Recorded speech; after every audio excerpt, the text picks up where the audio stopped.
चलिए फिर शुरू करते हैं। Current electricity lecture number 2। सबसे पहले जैसे हमने कैपेसिटर में रेजिस्टेंस का सॉल्व किया था ना, वैसे ही हमारे पास कैपेसिटर में भी हमने व्हीटस्टोन ब्रिज किया था, वैसे ही हमारे पास रेजिस्टेंस में भी व्हीटस्टोन ब्रिज होता है। सभी को आता होगा ये तो। Yes ma'am. सिंपल, आपके पास जब 5 या 5 से ज्यादा आपको रेजिस्टर्स दिख रहे हैं ना, तो वहां पर ये चीज आप रेशियोज वगैरह चेक कर सकते हो। जैसे इस तरीके से इसका सेटअप होता है। ये सबसे आसान है आई थिंक इस चैप्टर में, है ना? Excuse me ma'am. हाँ जी बेटा। मैम मैं ये कह रही थी, मतलब मैंने सीयूईटी में सिर्फ 3 सब्जेक्ट ही चूज किए हैं, physics chemistry bio, language choose नहीं किया, तो उससे कोई प्रॉब्लम तो नहीं है? आपने यूनिवर्सिटी क्या सिलेक्ट करी है उस पर एक बार चेक करो, लैंग्वेज उन्होंने मांगा है या नहीं मांगा है। We will discuss this after class, ठीक है? कोई नहीं, टेंशन नहीं लो। Okay ma'am. ठीक है, ये R1 है, ये R2 है, ये R3 है, ये R4 है। यहाँ से करंट आ रहा है, आपको पता है डिस्ट्रीब्यूट होगा। तो क्या कंडीशन है व्हीटस्टोन ब्रिज की, बताइए क्या कंडीशन है? R1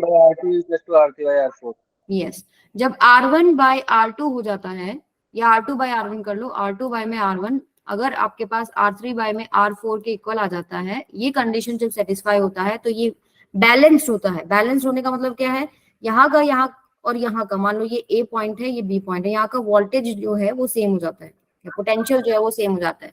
तो जब पोटेंशियल सेम हो जाता है तो क्या होता है, करंट फ्लो नहीं करेगा। मान लीजिए यहाँ अगर हमने गैल्वेनोमीटर लगाया होता तो हमारे को नो डिफ्लेक्शन का कंडीशन आ जाएगा, नो डिफ्लेक्शन इन गैल्वेनोमीटर। ठीक है, यही कॉन्सेप्ट है। इसमें बस आपका प्रैक्टिस के ऊपर है, सर्किट्स अलग अलग तरीके से बना के दे देते हैं, कुछ को समझना कि क्या व्हीटस्टोन ब्रिज लग रहा है या नहीं। ठीक है, उसके बाद मीटर ब्रिज पे आ जाते हैं। मीटर ब्रिज क्या होता है बेटा? मीटर ब्रिज क्या डिवाइस है, किस चीज के लिए इस्तेमाल होता है? अननोन रेजिस्टेंस मेजर करने के लिए। To measure the value of unknown resistance, to measure the value of unknown resistance. ठीक है, अब इसका सेटअप आपको दिखाई दे रहा होगा। यहाँ पर एक नोन रेजिस्टेंस है और एक अननोन रेजिस्टेंस है। ये देखिए, यहाँ एक रेजिस्टेंस बॉक्स है, देखा आप लोगों ने रेजिस्टेंस बॉक्स स्कूल में? Yes ma'am. ठीक है, उसमें आप अपने हिसाब से जो है रेजिस्टेंस सेट कर सकते हो, पिन निकाल के वो रेजिस्टेंस बॉक्स लगा दिया हमने। यहाँ हमने क्या लगा दिया, एक अननोन रेजिस्टेंस की वायर। हमको पता है और एक हमको नहीं पता है। फिर इसको मेटल स्ट्रिप से हमने कनेक्ट कर दिया इधर, और हमने सर्किट कंप्लीट करने के लिए एक यहाँ पर बैटरी लगा दी है। अब ये की है, की को बंद करेंगे तो क्या होगा, हम ये इसको क्या बोलते हैं, जोकी। ठीक है, अब हम अलग अलग पॉइंट्स पे इसको रख के देखते हैं। जहां आपका नल पॉइंट आएगा हमको वो निकालना है। नल पॉइंट क्या होता है, जहां पर ये डिफ्लेक्शन जो है गैल्वेनोमीटर में वो 0 हो जाएगा, वो डिफ्लेक्ट नहीं करेगा। अगर नल पॉइंट से आप थोड़ा इधर आएंगे मान लीजिए, तो डिफ्लेक्शन लेफ्ट साइड हो गया, थोड़ा इधर आएंगे राइट साइड होगा, तो आपको पता लगेगा कि डिफ्लेक्शन अपोजिट जा रहा है दोनों तरफ, तो कहीं बीच में नल पॉइंट लाई करेगा, वहां पर आप जोकी को सेट करेंगे तो आपका सर्किट कंप्लीट हो जाएगा। ठीक है, तो अब वहां क्या कंडीशन है, व्हीटस्टोन ब्रिज जो है वही आपके पास सर्किट बन जाएगा। मान लेते हैं ये पॉइंट एक्स है, ये पॉइंट वाई है। ठीक है, ये एक्स है, ये वाई है। ये जो पॉइंट है ये क्या है, ये मान लीजिए आपके पास ए है और ये बी है, ए और बी। तो ए और एक्स के बीच में आपको पता है क्या, एक नॉन रेजिस्टेंस है जिसकी वैल्यू आर है।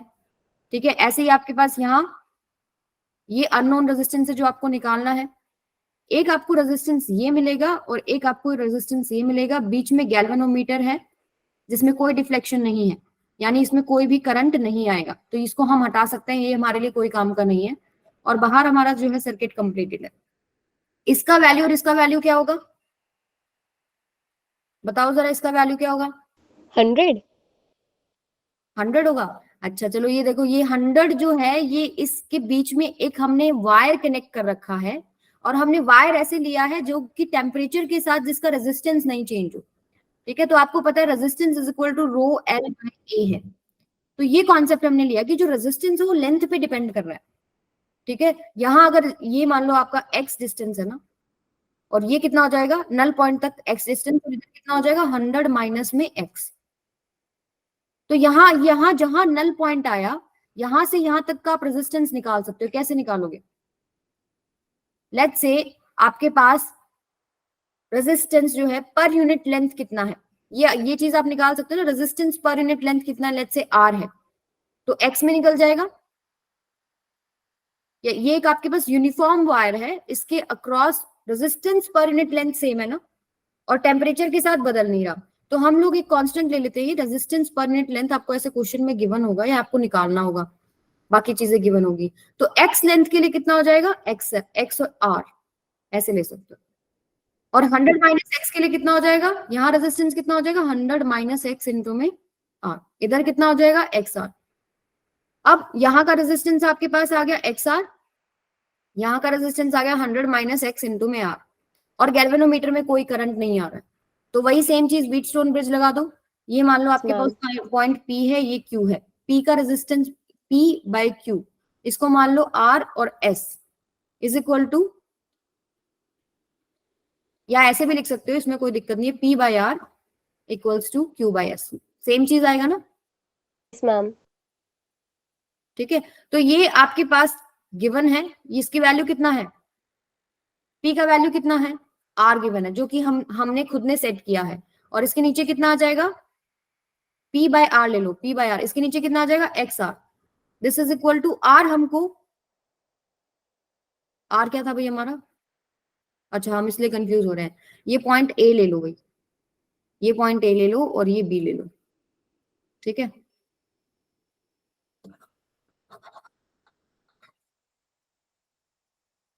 यहां तक क्लियर है ना सबको, नेमिंग में थोड़ा सा कंफ्यूजन हो रहा है क्योंकि ये रेजिस्टेंस में भी हमने डब्बे में आर लिखा हुआ है ना, तो हम थोड़ा नाम ठीक कर लेते हैं चीजों का।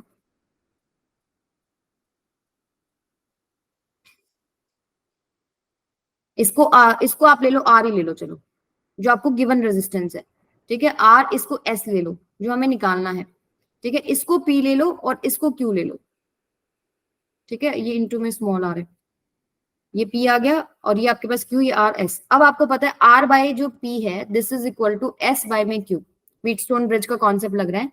आर का वैल्यू आ रही है, पी का वैल्यू कितना हो गया एक्स आर, एस का वैल्यू कितना है बेटा जो हमें निकालना है, ये हमारा वेरिएबल है, डिवाइडेड बाय में क्यू का कितना हो जाएगा 100 माइनस में एक्स इंटू में आर, तो आर से आर तो कैंसिल ही हो गया, जो आपको निकालना है वो क्या था एस, तो एस कितना हो जाएगा 100 माइनस एक्स इंटू में आर बाय में एक्स, ये आपका रिजल्ट हो जाएगा। तो इसमें आपको याद करने का रिक्वायरमेंट नहीं है, क्वेश्चन जो दे रखा हो उसमें देख लेना कि इस लेंथ का कितना रेजिस्टेंस है, इसका कितना है, इसका कितना है, इसका कितना, हो सकता है आपको क्वेश्चन में यहाँ पर नॉन रेजिस्टेंस दे दे और यहाँ पर आपका वेरिएबल रेजिस्टेंस जो आपको निकालना है, तो उसमें कंफ्यूज नहीं होना है। अभी ये वाले जो टॉपिक्स हैं इनमें आपको फॉर्मूले रटने का रिक्वायरमेंट नहीं है, आपको सर्किट समझना है, तो ये चीज सबको समझ में आ गई। मैम जो स्मॉल आ रहा है वो तो गिवन होगा ना, स्मॉल आर का रिक्वायरमेंट ही नहीं, हमको कट ही जाएगा, यस वो आपको देखो, या तो आपको निकालना होगा तो कुछ इस तरह की से चीजें दी होंगी, ठीक है, जिससे आप एक्स या आर निकाल सकते हो सकता है आपको जो वैल्यू है, ये जो वैल्यू है ये आपको दे रखा हो कि कितना रेजिस्टेंस आएगा, उसको आप कंपेयर कर सकते हो, आप एक्स एक्स निकालो। वही पॉइंट है ना, जब मतलब कहाँ से कितने डिस्टेंस पे जो है नल पॉइंट आया है वही डिस्टेंस है ना, हाँ एक्स तो वही है, एक्स है आपका नल पॉइंट से कितना डिस्टेंस है यहाँ से, तो दूसरा आपको पता है कितना हो जाएगा 100 माइनस एक्स हो जाएगा, यस मैम। ठीक है, तो उस तरीके से सॉल्व किया, मतलब मैं दोबारा से एक बार रिपीट कर रही हूँ, देखो एक आपके पास ये जो रेजिस्टेंस है, लिख भी देती हूँ चलो मैं, ये जो रेजिस्टेंस है ये आपके पास नॉन है, ये आपको पता है, एक आपके पास है अननोन, फिर आपने क्या किया उस जोकी को सेट किया उस वायर के ऊपर जहां डिफ्लेक्शन 0 आ गया, फिर हमने सर्किट को देखा क्या बन रहा है, एक तो ये बन रहा है, हमने इन पॉइंट्स को है ना हमने मेंशन कर लिया कि क्या क्या पॉइंट्स है, जैसे ये पॉइंट क्या है एक्स है, ये पॉइंट वाई है, तो यहाँ मैंने ये एक्स लिख लिया और ये वाई लिख लिया, और एक पॉइंट आपको पता इधर आएगा, ये सब ये जो सारा है ये ले लो ये ले लो ये ले लो, सारा जो है पोटेंशियल सेम पे ही होगा, तो ये मान लिया हमने क्या है कि एक पॉइंट ये वाला है, एक पॉइंट ये वाला है, इसको हम ए से मेंशन कर लें या बी से कर लें, आपकी मर्जी है। तो अब पता है कि गैल्वेनोमीटर में जब करंट नहीं जाएगा तो इनके बीच में जो रेजिस्टेंस है, तो इनका जो रेशो है, ये वाला रेजिस्टेंस जो आपके पास नोन है और इसी के कोरस्पॉन्डिंग नीचे वाला जो लेंथ आया है नल पॉइंट तक वो वाला इज इक्वल टू ये अननोन जो रेजिस्टेंस है डिवाइडेड बाय में ये वाला जो लेंथ है। क्लियर है ये चीज सबको? बस आपको Yes, ma'am. वैल्यू पुट करना है। अब क्वेश्चन ये रह जाता है कि मैम लेंथ से हम रेजिस्टेंस कैसे निकालें? Resistance is equal to rho L by A होता है, ठीक है। तो यहां तक का जो इसका लेंथ है वो हमने एक्स मान लिया, रेजिस्टिविटी इसका रो है, और जो डिस्टेंस है डिवाइड बाय में डिस्टेंस, डिस्टेंस कितना है यहां तक का, हमने डिस्टेंस एक्स माना है ना, रो एल बाई ए क्या है? Area of cross section. तो ये आपके पास रेजिस्टिविटी हो गया, ये इसका लेंथ, लेंथ हमने ले लिया एक्स, ठीक है, रो बाय ए। तो कहने का मतलब है अगर आपके पास लेंथ के ऊपर रेजिस्टेंस डिपेंड कर रहा है, तो अगर पर यूनिट लेंथ आपको रेजिस्टेंस पता लग जाए तो मैं कितनी भी लेंथ का रेजिस्टेंस निकाल सकती हूँ, यस और नो? पर यूनिट लेंथ आपको पता लग जाए तो आप निकाल सकते हो ना। मान लो मैं आपको Yes, ma'am. मैंने वायर दे दिया, इसमें जनरली जो वायर यूज हो रहा है कॉन्स्टेंटिन का वायर यूज हो रहा है, मैंने वायर दे दिया, आपको मटेरियल पता है, मटेरियल पता है, रेजिस्टिविटी पता लगी, मैंने बोल दिया uniform area of cross section है, इतना एरिया ऑफ क्रॉस सेक्शन है, ये तो हमारे हाथ में ना, हम वायर कितनी ले रहे हैं और कौन सी ले रहे हैं। तो हमारे पास ए भी आ गया, कितनी लेंथ की ले रहे हैं हमारे पास वो भी है, टोटल लेंथ भी पता है। तो टोटल का तो रेजिस्टेंस मुझे पता है कितना है, लेकिन पर यूनिट लेंथ मेरे को अगर निकालना हो, ठीक है, वो जरूरी है, क्योंकि पर यूनिट लेंथ से फिर आपका नल पॉइंट जहां पर भी आए उस पॉइंट तक आप रेजिस्टेंस निकाल सकते हो, लेफ्ट साइड भी और राइट साइड भी। हाँ, ये आपका डिपेंड करता है कि आपने कहां पर जो है रेजिस्टेंस ले रखा है, आपको बस ये समझना है नल पॉइंट आ गया, ठीक है। हो सकता है यहाँ पर आपके पास एस दे दिया होता है, यहाँ पे आर दे दिया होता, तो एस बाय में मान लीजिए नॉन रेजिस्टेंस है, एस बाय में ये वाला जो लेंथ का रेजिस्टेंस आएगा, this is equal to R by में ये वाला लेंथ का रेजिस्टेंस आएगा। तो this is a general point, आपको समझना है कि लगेगा कैसे। व्हीटस्टोन ब्रिज आपको बनाना है और आप उसके बाद रेशियोज कंपेयर कर सकते हो। क्लियर है ये चीज सबको? Yes, ma'am. तो रेजिस्टेंस पर यूनिट लेंथ मैंने ले लिया क्या है, small R. Resistance per unit length आपको मैं पहले दे दूंगी क्वेश्चन में, आपको ऐसा क्वेश्चन नहीं आएगा कि निकालना पड़े। रेजिस्टेंस पर यूनिट लेंथ आपको दे दिया मैंने, अब आप यहां से यहां तक निकाल सकते हो रेजिस्टेंस की, और यहां से यहां तक की रेजिस्टेंस की वैल्यू निकाल सकते हो। Then form your Wheatstone bridge और अपना फॉर्मूला लगाइए। क्लियर है? Yes, ma'am. अब करते हैं पोटेंशियोमीटर। पोटेंशियोमीटर पे काफी क्वेश्चन आए हुए हैं सीयूईटी के अंदर, इसमें बहुत क्वेश्चन है। पोटेंशियोमीटर क्या होता है भाई? What is potentiometer? जो पोटेंशियल मेजर करता है, जो पोटेंशियल डिफरेंस मेजर करे, इसके अलावा? अच्छा, पोटेंशियल तो हमारे पास वोल्ट मीटर भी मेजर करता है, तो हमें पोटेंशियोमीटर का क्या रिक्वायरमेंट रहेगा बताओ? क्योंकि Ma'am, ये एक्यूरेट रिजल्ट देता है। जो भी आपके पास डिवाइसेस नल पॉइंट मेथड पे काम करते हैं ना, ये भी नल पॉइंट मेथड पे काम करेगा, ठीक है, वो आपको एक्यूरेट रिजल्ट देते हैं। बट हम डेली प्रैक्टिस में वोल्ट मीटर इसलिए यूज करते हैं, एक तो छोटा होता है और वो कॉम्प्लेक्स नहीं होता। इसमें क्या होता है, बहुत लंबी सी जो है वायर होती है, पूरा सेटअप होता है, वुडन एक फ्रेम होता है, उसके अंदर उसको सेट किया जाता है, तो इतना बड़ा होता है। मतलब जब हमने एक्सपेरिमेंट किया था वो इतना बड़ा था, 1 मीटर का भी अगर आप ले रहे हो तो उसमें से, अभी तो 1 मीटर का वायर है, ऐसे ऐसे करके बहुत सारे ऐसे वायर बहुत लंबी बना रखी होती है, फिर हम हर एक वायर पे ऐसे सेट करके, जो कि सेट करके वो नल पॉइंट ढूंढने का कोशिश करते हैं। तो ये रिजल्ट जो देगा वो एक्यूरेट देगा in comparison to voltmeter. But ये सिस्टम बहुत कॉम्प्लेक्स है, इसलिए हम जनरली इस्तेमाल नहीं करते हैं, ठीक है बेटा। तो अब पोटेंशियोमीटर समझने के लिए देखो 3 इस्तेमाल होते हैं इसके। एक तो आपने बता ही दिया, पोटेंशियल डिफरेंस या ईएमएफ ऑफ सेल। दूसरा, आप 2 सेल्स के ईएमएफ को कंपेयर कर, कंपेयर ईएमएफ ऑफ 2 सेल्स। और तीसरा केस क्या बनता है, to find internal resistance, to find internal resistance of cell. अब ये देखो, समझो जरा कि क्या है पोटेंशियोमीटर, क्यों हम इससे मेजर कर पा रहे हैं, मतलब ऐसा इसने क्या बता दिया। एक बात बताइए, आपको पता है कि मान लो ये सर्किट है, ठीक है, इसके अक्रॉस ड्रॉप होता है पोटेंशियल का, जिसको मान लीजिए V है, तो V किस पे डिपेंड करता है बेटा? लेंथ के ऊपर डिपेंड करेगा ना। R इक्वल्स टू क्या है, रो एल बाई ए। रेजिस्टेंस भी लेंथ पे डिपेंड कर रहा है, तो पोटेंशियल भी तो लेंथ पे डिपेंड करेगा। Yes, ma'am. हमारा ये, तो मान लीजिए L लेंथ में पोटेंशियल कितना है, V। L लेंथ का वायर है, यहाँ बना के दिखाती हूँ, मान लो ये ऐसे है और ये आपने कोई एक वायर कनेक्ट कर रखी है इसके बीच में, ठीक है। यहाँ आपको पता है 0 होता है, यहाँ V, तो यहाँ 0 हो गया और यहाँ V हो गया, ठीक है। तो आपको पता है कि यहाँ से यहाँ जाते हुए पोटेंशियल डिफरेंस आया है। डिफरेंस कितना आया है? V माइनस में 0, यानी कि V उस लेंथ के अक्रॉस, इसका मतलब पोटेंशियल क्या कर रहा है? चेंज हो रहा है, चेंज हो रहा है। यस मान मैम। लेते हैं कि हमारा जो L लेंथ के क्रॉस ड्रॉप है वो V है, तो यूनिट लेंथ के क्रॉस आप ड्रॉप निकाल सकते हो V by L। Yes ma'am. ये जो टर्म है इस पे क्वेश्चन आ जाता है, पोटेंशियल ग्रेडियंट बोलते हैं इसको। अपना माइक ऑफ करें भाई, पोटेंशियल ग्रेडियंट, ठीक है, कि पोटेंशियल पर यूनिट लेंथ कितना है। फिर मैं आपको कितनी लेंथ का पूछ लूं, मान लो x का बताओ, 2 का बताओ, 3 का बताओ, आपको मल्टीप्लाई करना है बस। वहां हमने पीछे क्या किया था, व्हीटस्टोन ब्रिज में, मीटर ब्रिज में रेजिस्टेंस पर यूनिट लेंथ था वहां पे। यहाँ पर जो हम कॉन्सेप्ट यूज कर रहे हैं वो पोटेंशियल ग्रेडियंट का यूज कर रहे हैं। समझ में आई?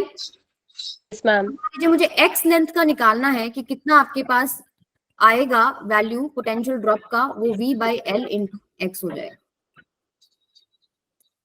ठीक है। ये बात सबको समझ में आ रही है?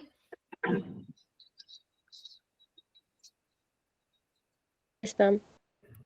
ओके, तो अभी जब जब जब आप रियलिटी में सेटअप देखते हैं तो मैंने आपको सिंप्लीफाइड करके दे दिया, ऐसे बहुत लंबी लंबी वायर ऐसे ऐसे कनेक्टेड होती है, यस मैम, देखा हुआ है। ठीक है, और उसको बैटरी से ऐसे कुछ कनेक्ट किया होता है। तो ये हम लोग सिंपल सर्किट से सारी चीजें समझेंगे, वो आपको इतना डीप में उसको बना के देखने का रिक्वायरमेंट नहीं है, आपके क्वेश्चन सारे निकल जाएंगे, ठीक है। चलिए सबसे पहला पार्ट करते हैं हम लोग to measure EMF of a cell. मान लीजिए ये आपके पास जो सेल लगा हुआ है, ऊपर लगी हुई है बैटरी। अरे भाई क्या हो गया? हाँ देखो, ये आपके पास बैटरी है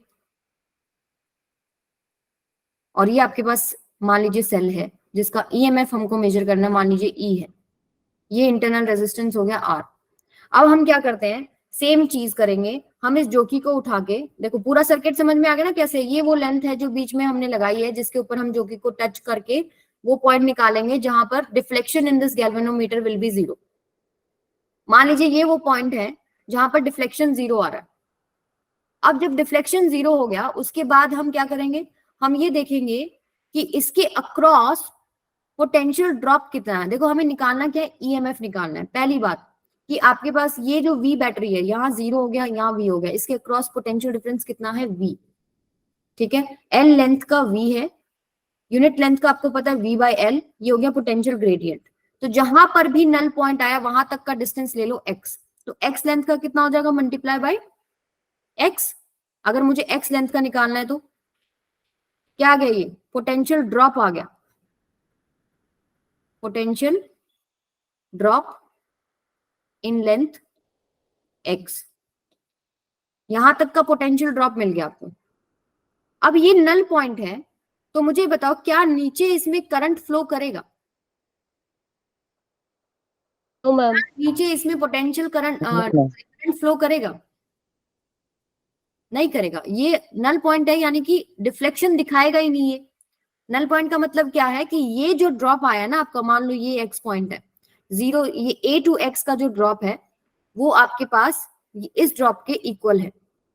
तभी तो आपके पास क्या होगा, पोटेंशियल डिफरेंस अगर नहीं है कहीं पर तो वहां पर करंट फ्लो नहीं करता। मान लीजिए यहाँ पर ये जो पॉइंट, यहाँ पर पोटेंशियल देखो ये 0 है, ये इसको यहाँ टच करेगा, ये 0 हो गया, यहां से यहाँ पाए तो ये E हो गया। अब करंट फ्लो नहीं कर रहा तो रेजिस्टेंस के अक्रॉस कुछ भी नहीं वोल्टेज आएगा, तो ये जो E था ये एज इट इज उठ के यहाँ पर लग जाएगा। समझ में आया? तो यहाँ भी 0 से E है, यहाँ भी 0 से E है, तो इस ब्रांच के अंदर करंट फ्लो नहीं कर रहा। मैंने एक बार दोबारा से बता दूं, बताते हैं मैंने क्या बोला आपको। देखो सबसे पहले ये समझो, ये समझ में आ गया ना कि मान लो नल पॉइंट आ गया, तो मुझे पता है कि ये जो x लेंथ है इसके लिए मैंने देख लिया कि कितना पोटेंशियल ड्रॉप है, V by L into x. समझ में आया? ये जो पोटेंशियल ड्रॉप है V बाई L कैसे आया, अभी देखो ये तो ये जो बैटरी है ना, ये देख लो, ये नेगेटिव टर्मिनल है, नेगेटिव टर्मिनल को हम 0 बोल रहे हैं, ये 0 हो गया, यहां से यहां गया, ये V हो गया। तो ये लेंथ के अक्रॉस पोटेंशियल डिफरेंस कितना है, V। ठीक है, तो इस लेंथ का पोटेंशियल कितना हो गया, V। पर यूनिट लेंथ का कितना हो जाएगा, V/L। और जहां नल पॉइंट आ गया उस डिस्टेंस का अगर हमें देखना हो पोटेंशियल डिफरेंस कितना है, वो कितना आ जाएगा, V/L इंटू एक्स। अब मैं आपको बोल रही हूँ, हाँ जी बेटा, नेगेटिव साइड से 0 क्यों लिया पोटेंशियल कम में? नेगेटिव का 0 क्यों लिया, क्योंकि बैटरी का ऑलरेडी वोल्टेज आपको पता है कि कितना दे रहा है, V दे रहा है। ठीक है, तो एक नेगेटिव टर्मिनल है, एक पॉजिटिव टर्मिनल है, तो हम उसको एक को 0 से रिप्रेजेंट कर रहे हैं, एक को V से रिप्रेजेंट कर रहे हैं। समझ में आया? ठीक है, तो V/L इंटू एक्स। अब मैं बोल रही हूँ कि इस ब्रांच में करंट फ्लो नहीं कर रहा, यहाँ पर 0 है और यहाँ पर जो पोटेंशियल आया है वो E आया है, और यहाँ का पोटेंशियल मैंने निकाल लिया कितना था, V/L इंटू एक्स। तो ये आएगा आंसर E के इक्वल।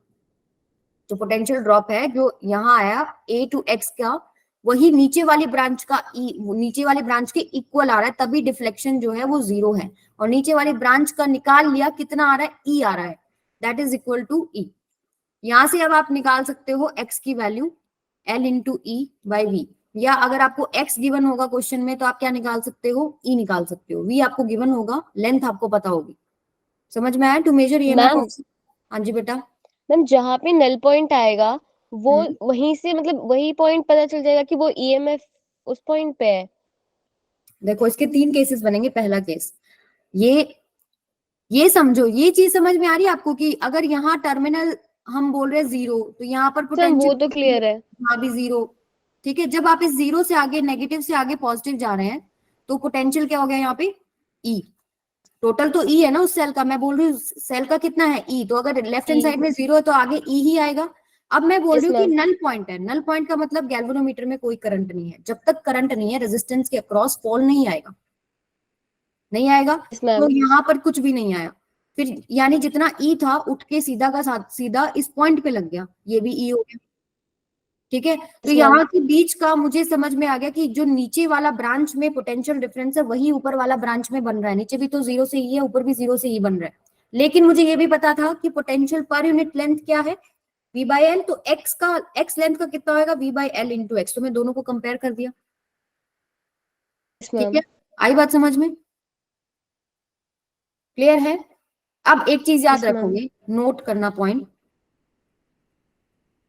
अगर ये पोलैरिटी में चेंज कर दूं ना, इस सेल को अगर मैंने पॉजिटिव और नेगेटिव ऐसे टच कर दिया, मतलब उल्टा कर दिया, ऊपर जो दे रखा है नेगेटिव पॉजिटिव, नीचे पॉजिटिव नेगेटिव कर दिया, ठीक है, तो आपके पास जो ये सर्किट है पॉसिबल नहीं है, वहां आप ईएमएफ मेजर नहीं कर पाओगे। तो अगर आपको ऐसा सर्किट दे रखा है कि यहाँ नेगेटिव से पॉजिटिव कनेक्ट कर दिया, तो यू कैन डायरेक्टली से कि ये पॉसिबल नहीं है।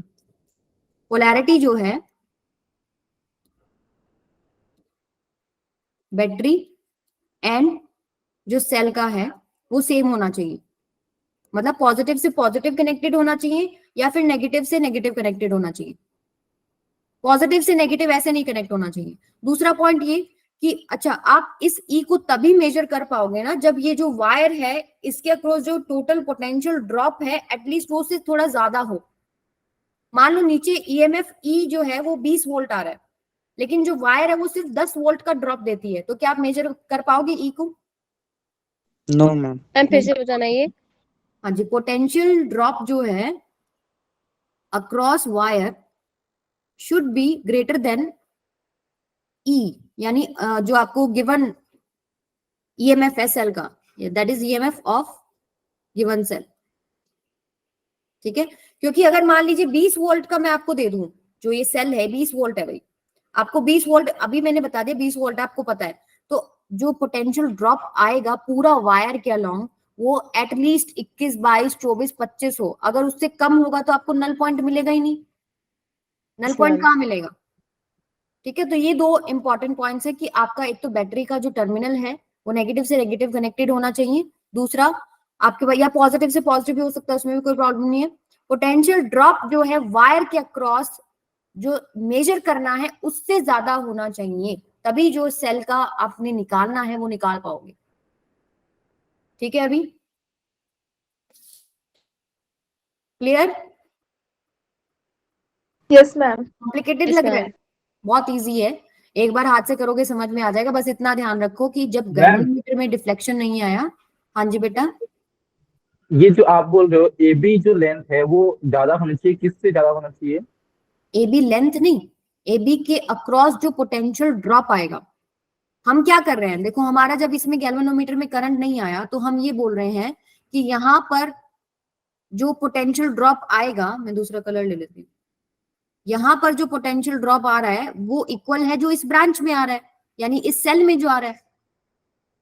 समझ रहे हो? अगर मेरा जो ऊपर पोटेंशियल ड्रॉप है वो इस सेल के ड्रॉप से बहुत कम है, मान लो इसमें सिर्फ 10 वोल्ट ही दिखा सकता है, ये जो लेंथ है इसके अक्रॉस जो ड्रॉप है वो मैक्सिमम 10 वोल्ट का आता है। मान लो जो कि को मैं हिला के यहाँ पे यहाँ ले आई, यहाँ पे टच करा, तब जाके मेरे को 10 वोल्ट मिल रहा है एंड पे जब मैं टच कर रही हूँ।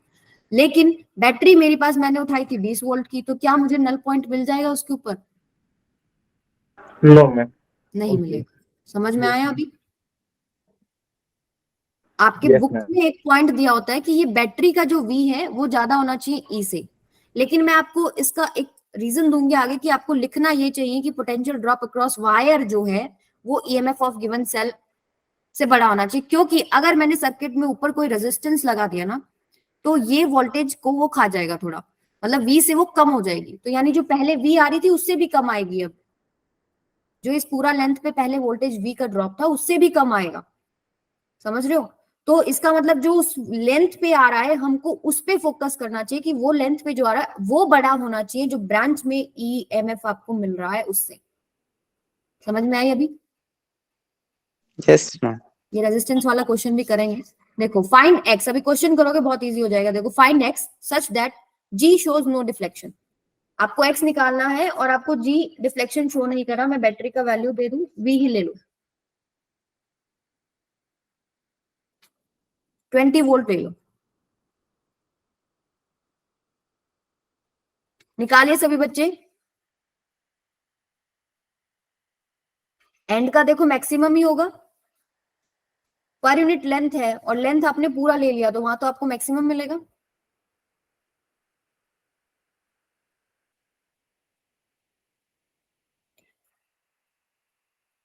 4 मीटर। कितना आया है? 4 मीटर। बिल्कुल सही, x इक्वल्स टू 4 मीटर। खुशी आप क्या बोल रहे हो? ईएमएफ मैक्सिमम नहीं होता मैम पे, ईएमएफ का वैल्यू कुछ भी हो सकता है, लेकिन जो आपके पास लेंथ के अक्रॉस वोल्टेज है उससे कम होना चाहिए, नहीं तो आप मेजर नहीं कर पाओगे। समझ में आया? हाँ तो ये निकालो सभी बच्चे, बाकी सभी आंसर करेंगे जितने भी स्टूडेंट्स हैं। 4 आ गया है, सेम चीज है। देखो ये आपको नल पॉइंट मिल गया, यहाँ पे नल पॉइंट मिल गया, यानी कि इस लेंथ के अक्रॉस जो ड्रॉप है वो इसके अक्रॉस ड्रॉप है। मैम वो इसके 8 वोल्ट है कि 1 वोल्ट है?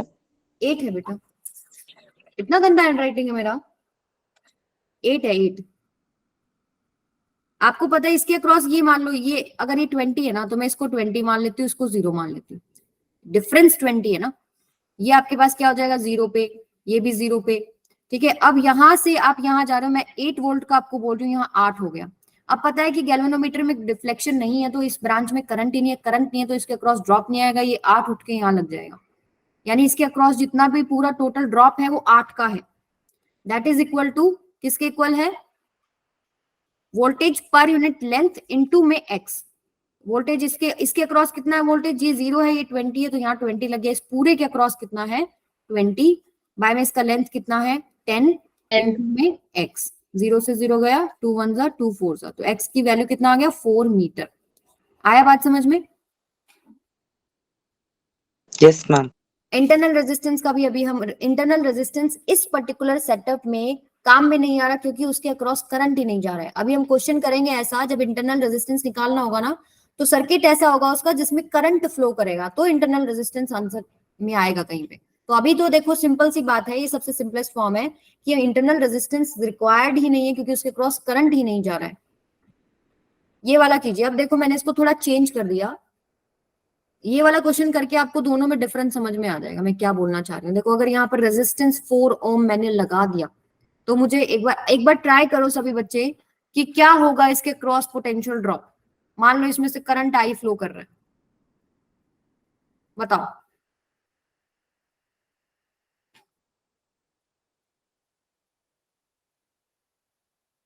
मैम 2.5 आएगा। कितना आंसर है? 2.5। 5। क्या निकाला आपने? 2.5 एक्स की वैल्यू निकाली है। यस। एक्स की वैल्यू 2.5 नहीं आएगी।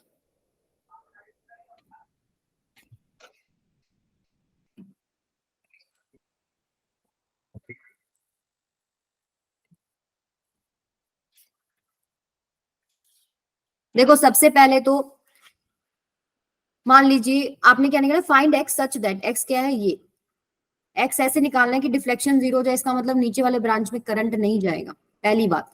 ठीक है, जितना ये 48 है ये 0 मान लो, ये 48 मान लो, ये आपके पास 0 आ गया, ये भी यहाँ 0 आ गया। अब इधर आप जा रहे हो, टोटल 12 भी दे रखा है तो ये 12 हो गया। अब इसमें से करंट जा ही नहीं रहा तो ये 12 हो गया और ये 0 था। ये तो समझ में आ गया। ठीक है, तो आपका कहने का मतलब ये हुआ कि 48 बाय में लेंथ 10 इनटू में x this is equal to 12, लेकिन ऐसा नहीं होगा। क्यों? क्योंकि अब जो है इस लेंथ को पूरा का पूरा 48 वोल्टेज मिल ही नहीं रहा है, क्योंकि रेजिस्टेंस जो है ये इसका कुछ पार्ट को खा लेगा। समझ में आई बात? पोटेंशियल ड्रॉप होता है ना रेजिस्टेंस के क्रॉसेस। तो अभी आप इसको कैसे निकालोगे? अगर देखो इसमें नीचे वाले जो ब्रांच है इसमें तो करंट जा ही नहीं रहा, ये तो हमारा सरदर्द है ही नहीं अभी। ये जो ऊपर सर्किट बन रहा है इसमें तो करंट फ्लो करेगा ना, इधर तो करंट फ्लो कर ही रहा है आई। तो ma'am. आप इस आई को निकालो, कितना आएगा? 12 12 वोल्ट। सभी का यही I, ampere. V is equal to R I होता है। ये 48 है। रेजिस्टेंस कितना हो जाएगा? देखो वायर का रेजिस्टेंस भी लेना है आपको। वायर का रेजिस्टेंस अब है 8 ओम। मैंने पहले देखो पहले वाले केसेस में वायर का रेजिस्टेंस नहीं दिया था, अभी आप लोगे 8 ओम, तो टोटल रेजिस्टेंस कितना हो जाएगा सीरीज में? 4 प्लस में 8 इंटू आई।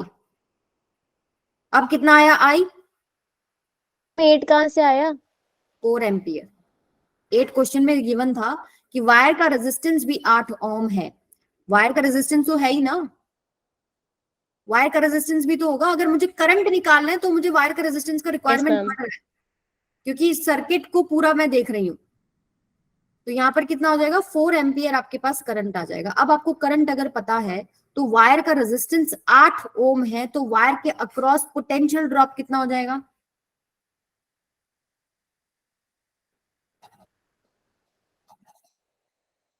बताओ भाई, फॉर्मूला ही तो लगा है, इज इक्वल टू आर आई।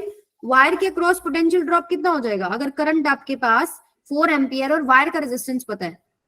32 हम आ यार। कितना होगा? 32। Yes ma'am. सभी का यही आ रहा है, चेक नहीं करूं? कितना है आपके पास रेजिस्टेंस? 8 ओम। ठीक है, और आई कितना है? 4, तो 8 चौक 32 हो गया। ठीक है, वायर अक्रॉस ड्रॉप, दो ड्रॉप अक्रॉस वायर ऐसे लिख लेना, मेरा मेरा भाषा भी बहुत खराब है, तो वायर अक्रॉस ऐसे ठीक ही कर लो इसको।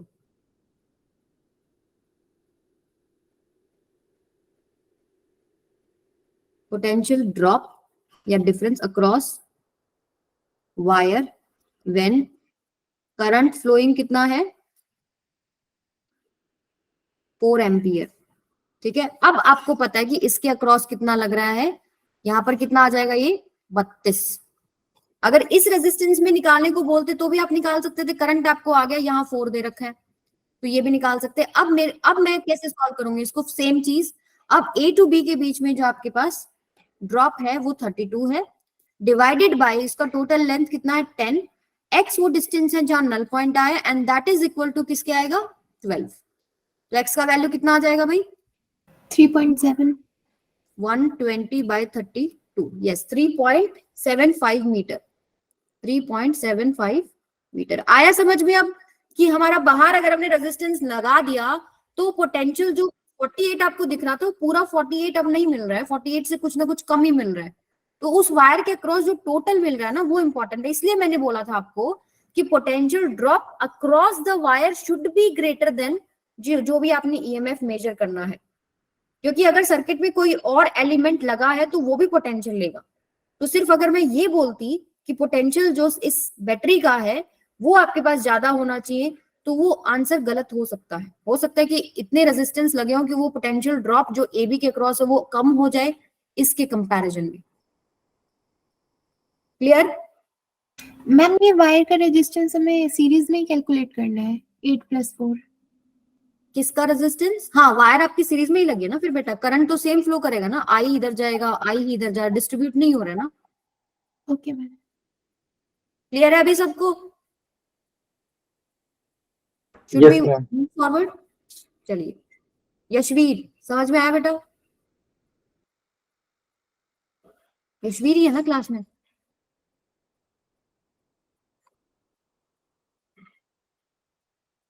मुझे कुछ बच्चों के नाम तो याद, जयवीर सॉरी, समझ में आ गया बेटा? चलिए, comparison of EMF of two cells, ये भी बहुत इजी है। देखो, पहले आप ले लो, ये सर्किट आपको समझ में आ गया ना, V है, ये L लेंथ है, ये AB आपके पास टोटल लेंथ है, ये दो आपने सेल्स लगा रखे, एक का इंटरनल रेजिस्टेंस R1, एक का R2, दो कीज लगा दिए, एक गैल्वेनोमीटर लगा दिया। मान लो पहले की K1 क्लोज कर दिया, कि पहला केस क्या है, की 1 क्लोज करोगे आप, ठीक है। तो उस केस में ये जो नीचे वाला है, इसमें तो करंट जाएगा ही नहीं, तो की ओपन है, तो यहां से आपके पास जो है ये वाला जो काम, ये वाला पूरा सेटअप चलेगा। और ये वाला आपको पहले जैसा नहीं लग रहा क्या इतना? वहां पे भी तो ये आपने क्लोज कर दिया, ठीक है। अब समझ लो कि नीचे तो करंट जा नहीं रहा, तो गैल्वेनोमीटर वाला ये इसी से कनेक्टेड है। अब ये वो पॉइंट है, नल पॉइंट, जहां पर आपको ये डिफ्लेक्शन जो है गैल्वेनोमीटर में वो 0 मिल रहा है। तो ये मान लीजिए x डिस्टेंस है, तो क्या मैं ऐसे नहीं लिख सकती, इसके अक्रॉस जो ड्रॉप है, अभी देखो मैंने कोई एक्स्ट्रा एलिमेंट तो लगा नहीं रखा, तो ये आपके पास क्या हो जाएगा, 0 और v, वायर के अक्रॉस ड्रॉप कितना आ गया, v बाय में लेंथ l इनटू में x, this is equal to E1। ये बात समझ में आ गई? Yes ma'am. अब क्या करेंगे हम, की K1 को ओपन कर दो, K2 को क्लोज कर दो, की 2 क्लोज करिए एंड K1 को ओपन कर दीजिए, ये ओपन कर दीजिए K1, ये K2 को, पहले वाला केस क्या किया था, E1, ये लेंथ मान लो x है, ठीक है। 1 क्लोज किया था ना, तो 2 ओपन किया, की 2 ओपन। अब ये जब हमने सेकंड वाला क्लोज किया, मान लो ये वाला अगर मैंने क्लोज किया, तो ये जोकी का पॉइंट लेट से यहां आ गया सेकंड टाइम पे, ये लेंथ x है, ये लेंथ मान लो कितनी है, y है। तो मैं ऐसे नहीं लिख सकती, v बाय में l into Y is equal to E2, ठीक है। क्लियर हुई ये बात थोड़ी? Yes ma'am. अब इन दोनों को डिवाइड कर दो, 1 और 2 को, डिवाइड 1 एंड 2, तो कितना हो जाएगा, ये x by Y equals to E1 by में E2। अब इनमें से 3 चीजें दे रखी होंगी और 4th चीज आपको निकालनी होगी, तो कंपेयर कर सकते हो ना। लेंथ तो आप निकाल लोगे, जो कि अभी लेंथ आप कैसे निकाल पाओगे, क्योंकि ये जो लेंथ है ना, इसके साथ में ही ना स्केल लगा होता है, जहां पर भी नल पॉइंट आया वहां तक का आप डिस्टेंस मेजर कर पाओगे कितना है, तो x निकल जाएगा, y निकल जाएगा, एक सेल आपको पता है, दूसरा आप निकाल सकते हो। क्लियर है सभी बच्चों को? Yes ma'am. Yes ma'am. Yes ma'am. अब थोड़ा सा ये समझने वाला है, to determine internal resistance of a cell. मान लीजिए ये जो है ये V है, ये 0 हो गया, ये V हो गया, ये 0 हो गया। अब यहाँ देखो मैंने क्या कहानी चेंज कर दी, अब ये पहले सिर्फ हम इतना ले रहे थे, पर अब मैंने क्या किया, मुझे इंटरनल रेजिस्टेंस का फंडा लेना है, तो मुझे इंटरनल रेजिस्टेंस में करंट तो दौड़ाना पड़ेगा। उसके लिए मैंने क्या किया, इसके अक्रॉस एक एलिमेंट जोड़ दिया रेजिस्टेंस, जो कि मुझे पता होगा, ये नोन है, ये आपको पता है, आपने अपने रेजिस्टेंस बॉक्स से कोई की निकाला, आपको रेजिस्टेंस पता है कितना, और इसको यहाँ कनेक्ट कर दिया। अब जैसे ही मैं की क्लोज करूंगी, तो देखिए एक करंट तो दौड़ रहा होगा यहाँ पर ऊपर वाले सर्किट में, और एक करंट दौड़ रहा होगा यहाँ पर, यस सुनो, 2 सर्किट बन गए ना, दोनों में करंट अपना अपना दौड़ रहा है। लेकिन अगर डिफ्लेक्शन पॉइंट की बात करें, मान लो ऐसे पॉइंट पे मैंने इस जोकी को टच कर दिया कि डिफ्लेक्शन नहीं है, इसमें डिफ्लेक्शन नहीं है, तो करंट इसमें फ्लो नहीं करेगा क्या, बताओ? क्या करना इसमें चाहिए। करंट फ्लो नहीं करेगा? फ्लो करेगा, क्योंकि ये सर्किट कंप्लीट है, इसके साथ अपना सेल लगा हुआ है, ये फ्लो करेगा, ये भी फ्लो करेगा। लेकिन डिफ्लेक्शन पॉइंट अगर आ गया है, तो क्या क्या चीजें चेंज होंगी, ये देखो। यहां तक सबको क्लियर है बेटा? Yes ma'am. ठीक है, तो सबसे पहले हम क्या करते हैं, फर्स्ट केस हम की को ओपन रख के, जो हमारा पुराने वाला केसेस था वैसे ही कर लेते हैं, की के इज ओपन। तो सिर्फ ये वाला ब्रांच के साथ गैल्वेनोमीटर कनेक्टेड है, तो मैं ऐसे लिख सकती हूँ ना, V बाई एल इंटू में इस लेंथ को मान लो कितना है L1 या X मान लो, जो भी आपकी मर्जी, और ये टोटल लेंथ कितना है, टोटल लेंथ मान लो आपके पास कितनी है, कैपिटल एल ले लो चाहे स्मॉल एल ले लो बिना नंबर के। तो V by L into L1 this is equal to E। ये हो गया फर्स्ट केस। जब हमारे पास इसको हमने ओपन रखा तो इधर तो कोई करंट नहीं आएगा ना, यहाँ तो करंट, ये सर्किट ही कंप्लीट नहीं हुआ, तो सिर्फ ऊपर वाला एलिमेंट बच जाएगा ये वाला। तो वो पहले जैसा सर्किट बन रहा है या नहीं बन रहा है? मैम पहले जैसा है। पहले जैसा बन रहा है ना। अब क्या करूंगी मैं, अब मैं नीचे वाले को बंद करूंगी इसको, तो क्या होगा, नीचे वाला जैसे ही बंद किया आपको पता है इसमें करंट दौड़ेगा। लेट्स से वो करंट जो आ रहा है वो क्या है आपके पास, आई है, मान लीजिए इसमें से आई करंट जो है वो फ्लो कर रहा है। क्लियर है? अब हम देखना चाहते हैं, देखो जब ये करंट, जब हमने क्लोज किया तब भी हमको नल पॉइंट मिलेगा। अब नल पॉइंट को कैसे ढूंढूंगी मैं? अब मैं देखो इस सर्किट को थोड़ा सा ऑब्जर्व करती हूँ, तो मेरे को देखना है कि इसके क्रॉस पोटेंशियल ड्रॉप कितना आ रहा है। ठीक है, मान लीजिए ये जो जब मैंने इसको क्लोज किया तो लेट्स से जोकी का पॉइंट यहाँ आया, ठीक है, और यहाँ पर नल पॉइंट आपको मिल रहा है, और ये लेंथ जो है ये L2 है। ठीक है, अब नल पॉइंट यहाँ मिल रहा है, इसका मतलब क्या है कि इसके अक्रॉस जो ड्रॉप आएगा, यानी कि V बाय में L इंटू L2, ये किस EMF के इक्वल आएगा, जो इसका आएगा टोटल। यस और नो? पहले तो हम लोग सिर्फ E ले रहे थे ना, अब हमारे पास करंट दौड़ रहा है तो कुछ E चेंज हो जाएगा, वो कितना चेंज होगा वो देखना है हमको। अभी ये 0 है तो ये भी 0 होगा, और यहाँ आपके E आ गया। अब करंट दौड़ रहा है तो इसके अक्रॉस भी ड्रॉप आएगा। कितना ड्रॉप आएगा? IR। मैम ठीक है, आपको पता है करंट की डायरेक्शन में आप जा रहे हो, मान लीजिए मैं अगर किरचॉफ्स लॉ लगाऊं यहां से यहां तक का, तो यहां से क्या हो जाएगा बेटा, E माइनस में IR। तो यहाँ पहुंच के टोटल कितना आ गया मेरे पास, E माइनस में IR। या फिर आप ऐसे कर लो, circuit V is equal to RI होता है, तो V आपके पास क्या है यहाँ पे E, और आपके पास R कितना आएगा, स्मॉल r प्लस में कैपिटल R इंटू में I। तो यहां से आप करंट निकाल सकते हो, कितना आ गया, E बाय में R प्लस में R। अगर आपकी रिक्वायरमेंट है, अगर आपको इसकी रिक्वायरमेंट है तो आप ये कर सकते हो, I is equal to E by में R प्लस R। तो अभी देखो कि E माइनस आई आ रहा है, तो I को मैं पुट कर दूं ये चीज जो मैंने निकाली है।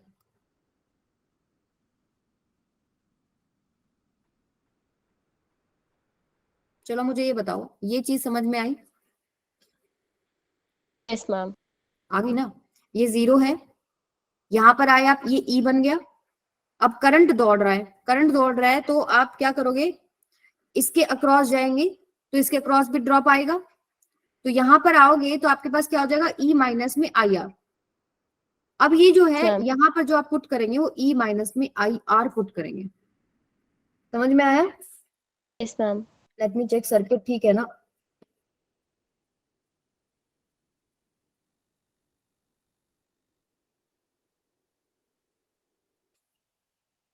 करंट की डायरेक्शन गलत है। हाँ, समझ में आ गया? इसको ऐसे कर लो, जो हमने लिया है, जो हमारा आंसर आया वो इस कन्वेंशन के अकॉर्डिंग है, कि यहाँ से आप क्योंकि करंट की डायरेक्शन में जाओगे तभी तो आप यहाँ पर क्या लोगे, माइनस IR लोगे ना। ठीक है, तो यहाँ पर क्या हो जाएगा, E माइनस में IR। तो E माइनस IR यहाँ पुट कर दो, I का वैल्यू ये निकाल के पुट कर दिया मैंने कि कितना आएगा। तो आपके पास V by L into L2 this is equal to E minus E by में R प्लस में R इंटू R। इसको सॉल्व करो जरा, कितना आएगा फाइनल आंसर?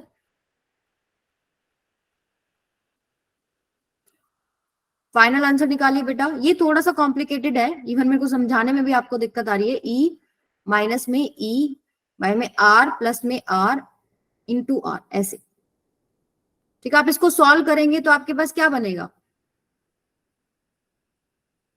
एलसीएम लेके V upon L into L2 is equals to E capital R minus में E capital R। v upon में l into L2 this is equal to कितना आया? Ma'am E ER capital R। मैं आपको finally बताती हूँ, उससे मैच करो आपका आंसर आ रहा है। ये थोड़ा ऊपर लिखते हैं, पौच पौच हो गया सब, उसको बताना है उसमें।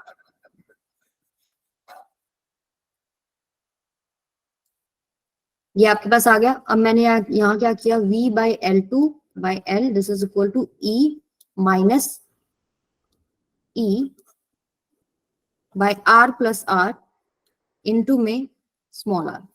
ठीक है, ऐसे करते हैं हम लोग, डिवाइड भी कर सकते हैं, इन दोनों को डिवाइड कर लो, चाहे आप इन दोनों को डिवाइड कर लो, फर्स्ट और सेकंड इक्वेशन को, क्योंकि एक हमारे पास ऑलरेडी पता ही है। तो v बाई एल से v बाई एल कट जाएगा, L1 बाई L2 आ जाएगा, और ऊपर e है, नीचे से e कॉमन ले लो, 1 माइनस में स्मॉल r प्लस में r। अब इजी हो जाएगा, e से ही कैंसिल हो जाएगा, ये बनेगा आपके पास r plus r divided by में r plus r minus r ही बचेगा, यही बन रहा है ना भाई, L1 बाई L। तो ये आपका इंटरनल रेजिस्टेंस का फॉर्मूला आ जाएगा। आपने V को जो है E ले लिया। V को E कहाँ लिया हमने? V को E कहाँ लिया? V तो ये रहा हमारा, V तो हमारे आउटर सर्किट में है ना, यहाँ जो ये है E माइनस में IR वो ये है। आपने नीचे वाले स्टेटमेंट में हटा दिया ना V। कहाँ हटा दिया? तो वो कट गया ना बेटा, इक्वेशन 1 और 2 को हमने जब डिवाइड किया तो V से V ओके कैंसिल हो ओके गया ना। ओके। तो आपके पास ये बन गया L1 बाय में L2। इसको अब आप सॉल्व कर सकते हो, जैसे इसको कैसे कर सकते हैं, L1 बाय में L2 जो आपके बुक्स में रिजल्ट है वो बता रही हूँ, small r by capital R minus में 1। ठीक है, तो R बाय कैपिटल R की बात करें तो होगा 1 प्लस में L1 बाय में L2। तो इंटरनल रेजिस्टेंस कितना हो गया, R इंटू में 1 प्लस में L1 बाय में L2। आया समझ में? ये फॉर्मूला होता है कि जो बाहर आपने जो आपको पता है रेजिस्टेंस, वो हो गया ये वाला, इंटू में 1 प्लस L1 बाय L2 आप मेजर करके निकाल सकते हो कि वो कहाँ बीच पर में आप माइनस कैसे आया? क्या बेटा? स्मॉल आर फॉर्म में आर माइनस 1 कैसे आया? वहाँ पे तो बीच में प्लस हो रहा है ना, तो प्लस आना चाहिए। कहाँ है? अच्छा ये बोल रहे हो, माइनस आ गया, ठीक है चलो प्लस हो गया, तो यहाँ पर क्या आ जाएगा आपके पास, माइनस आ जाएगा, बस इतना ही तो फर्क है। Yes ma'am. L1 bye L2 minus में 1 हो जाएगा। रिजल्ट चेक करना, क्या यही है? हाँ यही है, small r equals to capital R into में L1 बाय L2 माइनस में 1। समझ में आया? Yes ma'am. इसको माइनस कर लो। तो देखो अब आप डायरेक्ट, आपको जो क्वेश्चन सीयूईटी में मिलेगा ना वो बहुत कॉम्प्लिकेटेड नहीं मिलेगा, वो आपको डायरेक्ट फॉर्मुला बेस्ड, मतलब सर्किट देख के आपको समझ में आ जाएगा L1 क्या है, L2 क्या है, या फिर आपके पास कैपिटल R स्मॉल r क्या है। तो ये 1 माइनस में L1 बाय L2 हो जाएगा यहाँ पे। कितना? मैम एक चीज पूछनी है मैम, इसकी जो पूरा जो वी है उसकी लेंथ जो है वो एल है ना, पूरे वाले की वी वाले हाँ की? जी, पूरे का लेंथ L है, पूरे का लेंथ L है। यहाँ पे ई माइनस आई आर आया था, हमें पूरा वोल्टेज के टर्म में चाहिए था, इसलिए हमने आई को वी में कन्वर्ट करा ना। एक मिनट, अब बताओ क्या कह रहे थे, बोलो। Ma'am E minus I R है वहाँ पे, हमें वोल्टेज के टर्म में चाहिए था पूरा, तो हमने आई को वी में कन्वर्ट कराया ना। हाँ, I को हमने E में कन्वर्ट कर दिया, यस, ओके। क्योंकि E तो हमको चाहिए ना। I और R तो आपको हो सकता है, देखो इंटरनल रेजिस्टेंस तो हमको निकालना ही है, E हमारे सेल का हमें पता होगा कितना है, तो हम I निकाल के पुट कर देते हैं सारा, फिर हमारा कट जाएगा। देखो यहाँ भी E है, हमको सिर्फ क्या रिक्वायरमेंट रह जाएगी, अब हमें सिर्फ और सिर्फ जो लेंथ आई है हमारे पास, जो कि हम डायरेक्ट ऑब्जर्व कर सकते हैं, L1 L2, और जो हमने रेजिस्टेंस निकाला है वो हमें पता ही है, तीनों चीज पता है ना। तो आंसर है L1 बाय L2 माइनस में 1। मैं कहाँ गड़बड़ कर रही हूँ यहाँ पे? प्लस हो गया, R बाय R हो जाएगा, हाँ ठीक है, यहाँ माइनस आएगा ना, ये माइनस आएगा और ये प्लस आएगा, ये प्लस हो गया और नीचे माइनस है। अभी क्लियर है बेटा ये फॉर्मूले में? कितना यहाँ लिख रही हूँ मैं, R equals to capital R into में L1 बाय L2 माइनस में 1। ये आंसर हो गया आपका। मैम ये जो करंट की हम्म। डायरेक्शन आपने ली है, ये सिर्फ किरचॉफ्स लॉ को लगाने के लिए ली है ना, चार्जिंग का केस तो नहीं है ना ये? नहीं नहीं, सिर्फ हमने देखना ये निकालना था हमारा करंट कितना बन रहा है, हम दूसरी ले लें उससे भी निकल जाएगा, पर कन्वेंशन में बुक्स में जैसे लेते हैं हम लोग वैसे ले रहे हैं। समझ में आ गया ना कैसे आया ये? मैम। ठीक है, आप किरचॉफ लॉ उल्टा लूप लगा दो, उल्टा घुमा दो इसको, तो भी आंसर वही आएगा। चलिए इलेक्ट्रिक पावर एंड एनर्जी पे आ जाते हैं।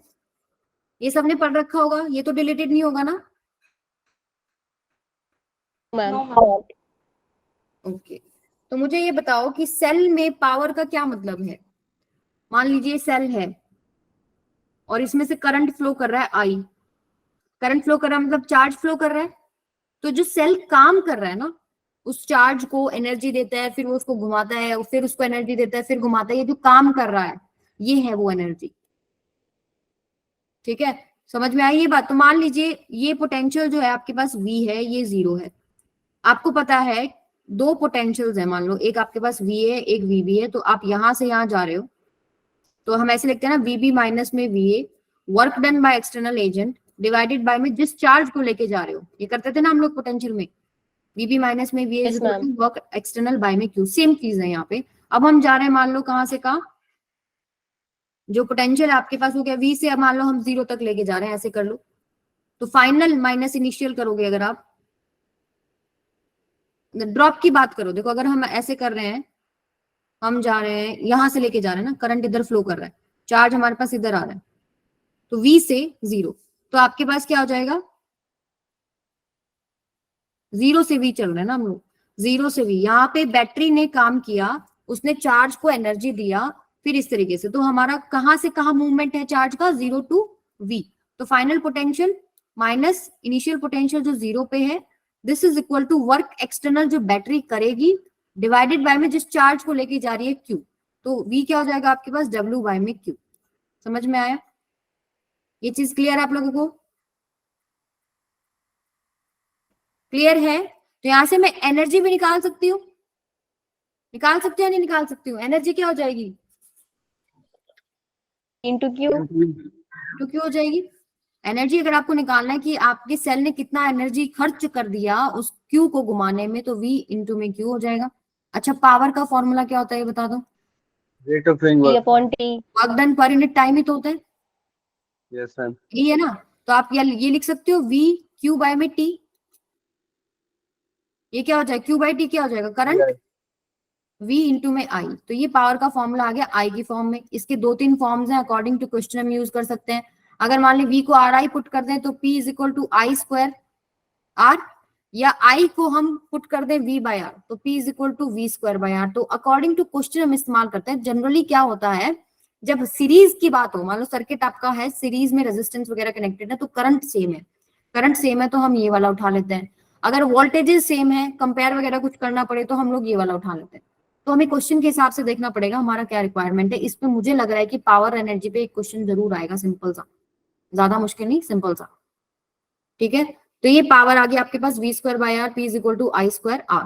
क्लियर है यहाँ तक? Yes, ma'am. अभी ये क्या हो रहा है कि जब बैटरी, ऐसा नहीं है कि बैटरी जो है हमेशा ही काम करती है, वो ऐसा भी तो होता है ना, जो अभी आप खुशी बोल रहे थे चार्जिंग डिस्चार्जिंग, अगर बैटरी चार्ज हो रही है तो बाहर से कोई सोर्स है जो उसको एनर्जी दे रहा है, ऐसा भी हो सकता है।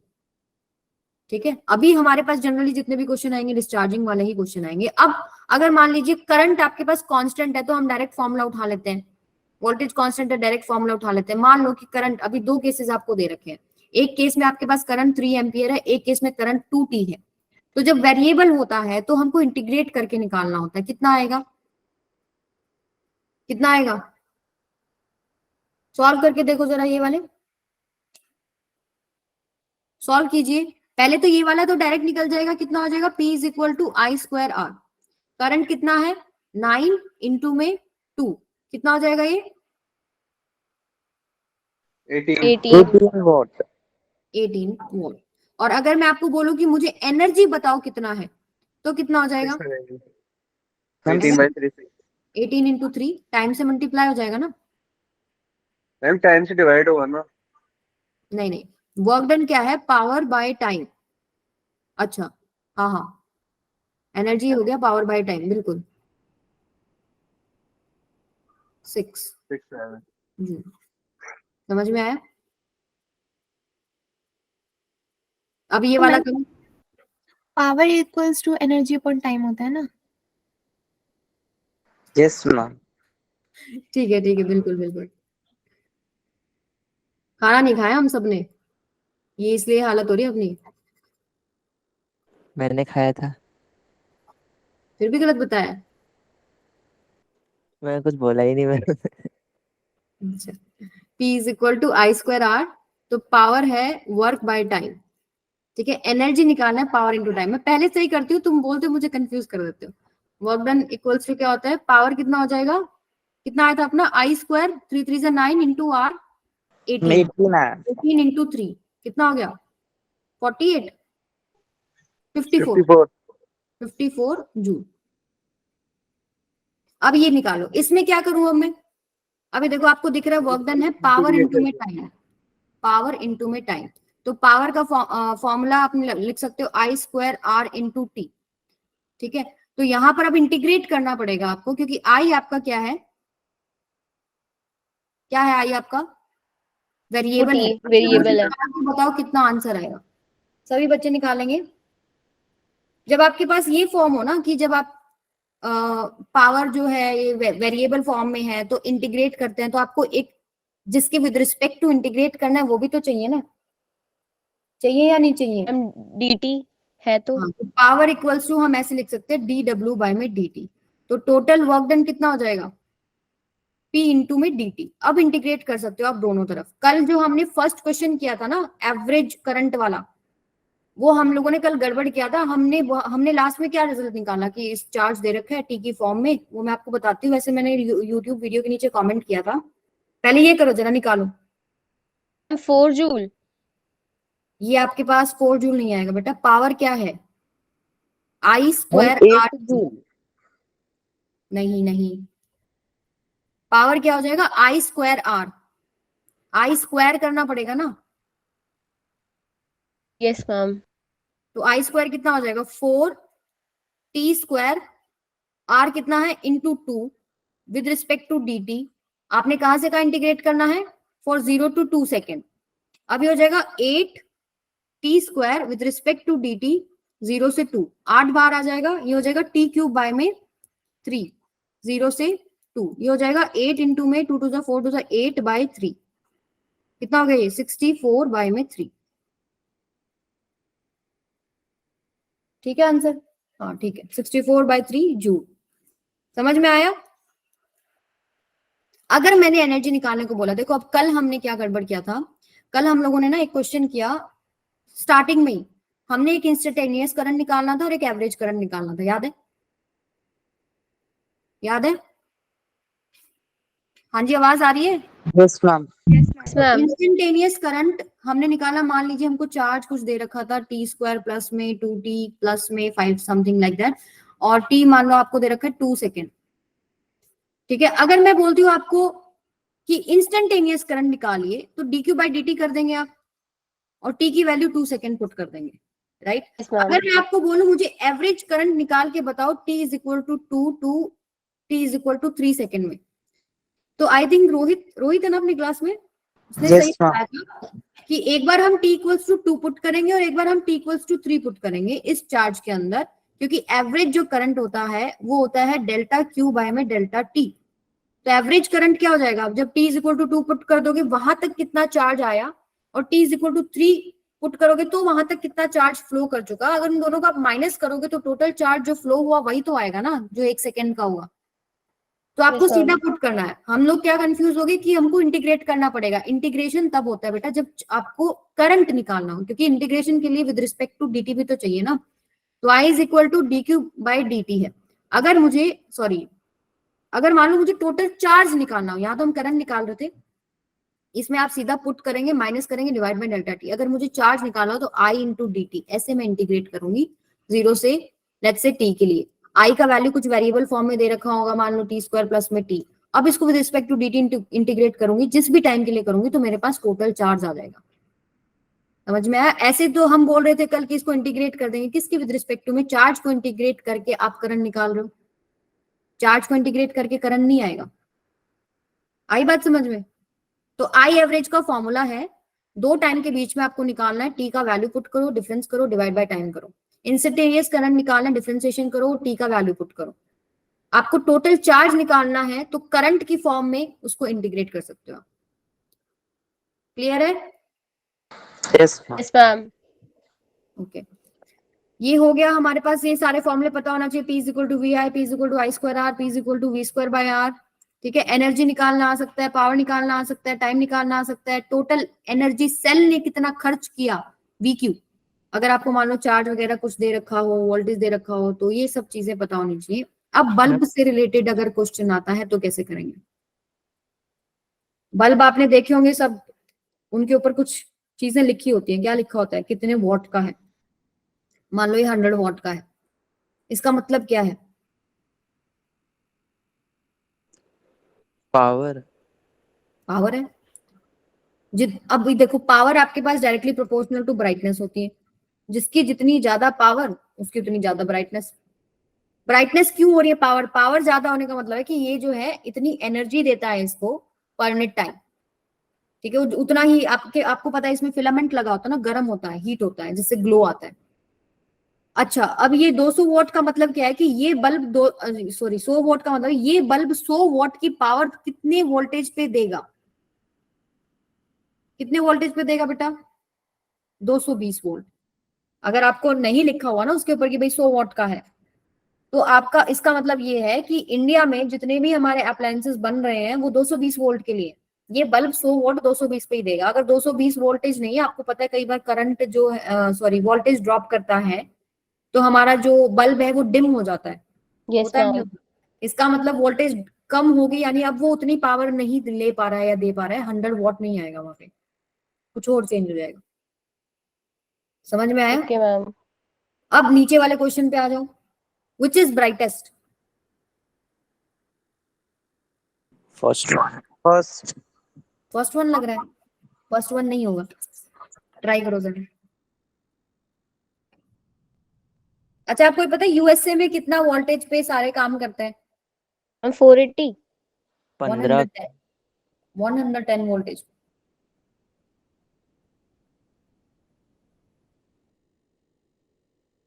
ट्राई करो क्वेश्चन जरा। Which is brightest? देखो, आपको देख के समझ में आ रहा है कि 100 वॉट, 50 वॉट, 25 वॉट है, लेकिन 220 वोल्ट मिल रही है क्या? तीनों को सीरीज में कनेक्टेड है, तीनों में ड्रॉप आ जाएगा। Yes ma'am.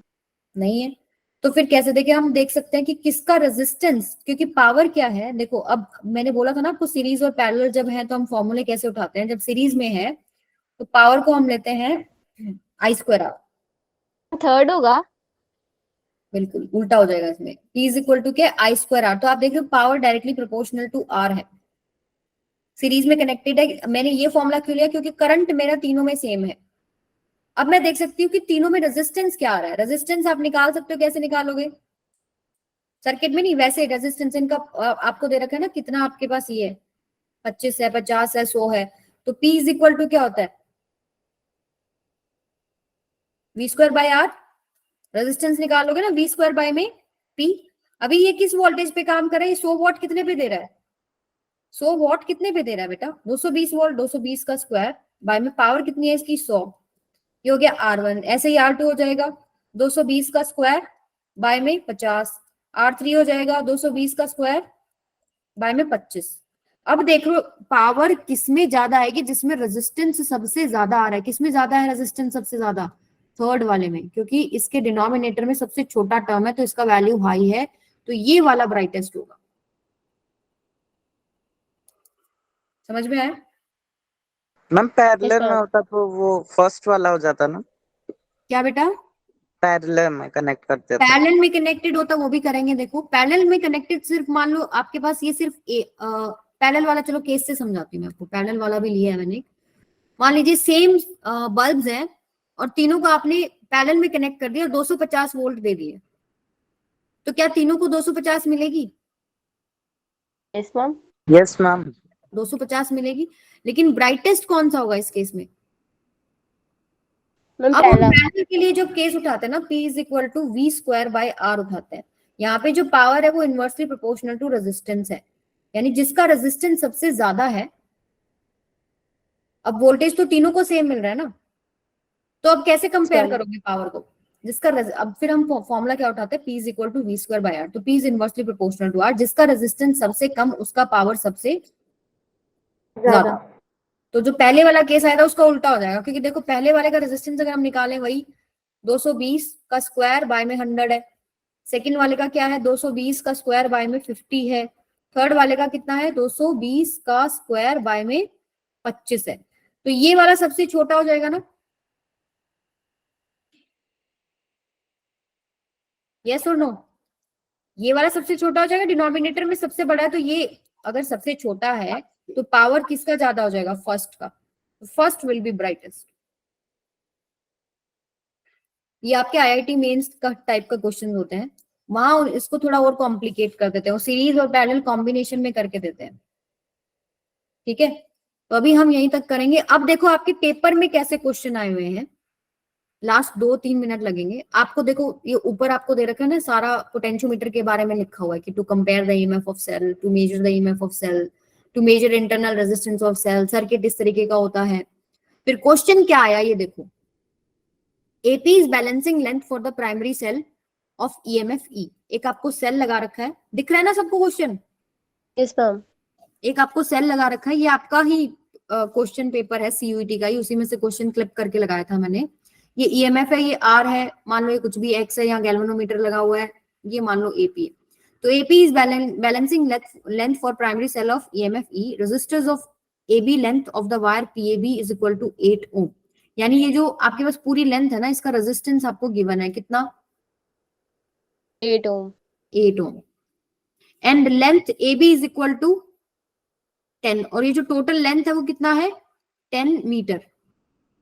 पूछा क्या इन्होंने, पूछा क्या है, ये रहा, the value of potential gradient कितना होगा, पोटेंशियल ग्रेडियंट।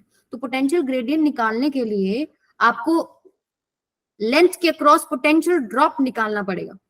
अगर मेरे पास ये रेजिस्टर कनेक्टेड नहीं होता तो सीधा मैं बोल देती इसके अक्रॉस 2 है, 2 बटे कितना हो जाता, 10, वो पोटेंशियल ग्रेडियंट हो गया। लेकिन आपके पास रेजिस्टर आ गया ना, बताया ना, करा ना हमने ये चीज अभी कि रेजिस्टर आ गया, तो अब इसके अक्रॉस पोटेंशियल कुछ कम हो जाएगा, क्योंकि रेजिस्टर कुछ पोटेंशियल को खा जाएगा। तो अब बताओ कितना होगा, करंट निकाल लो कितना होगा आपके पास, और फिर बता दो इस लेंथ में करंट कितना। 1 हो जाएगा, 1 एम्पियर। हाँ, क्योंकि आपके पास क्या है, इसका 8 है, 8 + 2 10। V is equal to R I into I is equal to V कितना है, 2। तो I कितना आया, 10। क्या बताया, 2 कैसे आया बेटा? 1 बोल रही थी मैं तो। नहीं, 2/10, ये 1/5 आएगा। आया समझ में? पूरा सर्किट देखो ना आप, सर्किट क्या है, सर्किट तो ये है। मान लो इस वायर की जगह मैंने एक रेजिस्टेंस लगा दिया, ये आपके पास 8 ओम का है, और ये आपके पास 2 ओम का है, ये आपके पास 2 वोल्ट है। तो कितना आ जाएगा टोटल करंट, 1/5। Yes ma'am. अब करंट आ गया, तो अब इसके क्रॉस में ड्रॉप निकाल लूं, V is equal to RI से, R इंटू में कितना आ गया, बाय में 5। ये मेरे पास वोल्टेज का ड्रॉप आ गया। मुझे निकालना क्या है, ग्रेडियंट निकालना है। ग्रेडियंट कैसे निकालूंगी मैं, V/L करूंगी, V/L। ठीक है। तो ये कितना हो जाएगा, 8/5 इंटू 10। बताओ कितना आंसर आएगा, सॉल्व इट।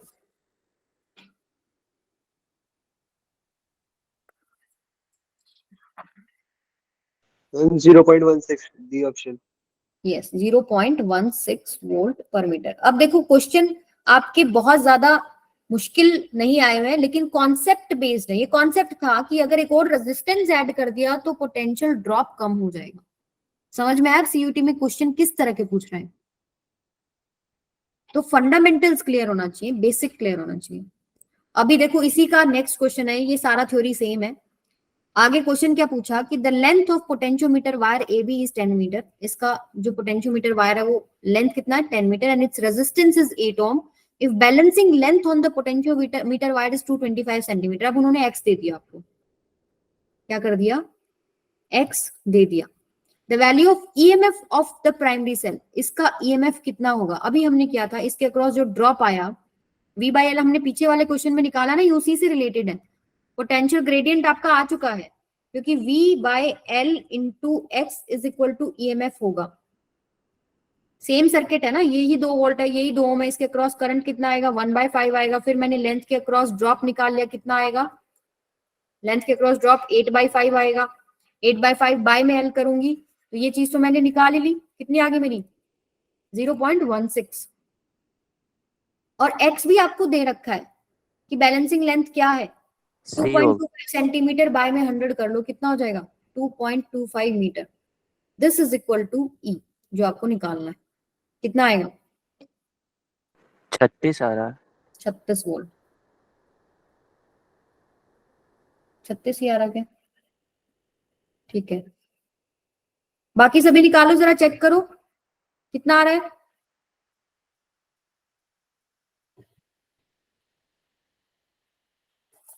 हाँ जी बेटा, अरे भाई मल्टीप्लाई तो करना, कर लो।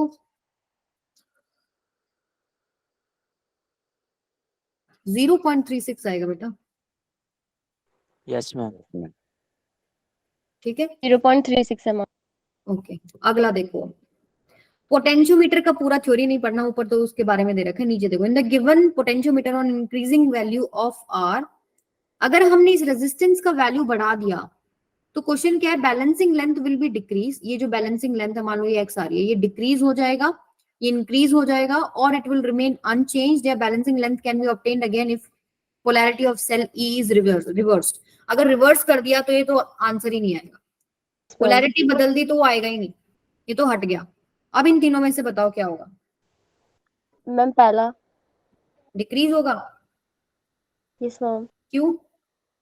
अच्छा एक बात बताओ, ये ईएमएफ तो उतना ही है, इनवर्स हो जाएगा यस ना। मैम। यस। तो V by L into x, तो potential drop per unit length जो है वो डिक्रीज नहीं हो जाएगा अगर आपने रेजिस्टेंस को बढ़ा दिया, क्योंकि करंट कम हो जाएगा ना, आई का वैल्यू भी तो कम हो जाएगा। आई का वैल्यू कम हो गया तो ड्रॉप भी कम आएगा, समझ में आया? तो ये चीज कम हो गई और ये चीज इक्वल टू ई था, तो ई का वैल्यू अगर मेरे को बढ़ाना है तो मुझे क्या करना पड़ेगा, मुझे एक्स को इंक्रीज करना पड़ेगा, तो बैलेंसिंग लेंथ विल इंक्रीज। समझ में आया? आगे देखो, AB is a potentiometer wire. If the value of R is increased, then in which direction will the balance point shift? अगर R को बढ़ा दिया आपने ये अभी पीछे क्वेश्चन में किया, क्या करना पड़ेगा, लेंथ को बढ़ाना पड़ेगा, ठीक है। लेंथ को बढ़ा रहे हो आप क्योंकि E का वैल्यू आपको चाहिए, तो नल पॉइंट को पीछे करोगे आगे करोगे? आगे करने को कहा था, बी बी की। Towards B. वो तो इस तरह के क्वेश्चंस आपके पेपर में आ रहे हैं। तो ये हमारा सबसे यूं समझ लो कि थोड़ा सा डिफिकल्ट टॉपिक रहता है इस करंट इलेक्ट्रिसिटी में। इससे रिलेटेड क्वेश्चंस आप ट्राई करें, ठीक है। और कोई दिक्कत हो तो पूछिएगा। इसके अलावा अभी मैंने स्टार्टिंग में आपको सिलेबस दिखाया था, अब हमारे छोटे मोटे टॉपिक्स रह गए हैं और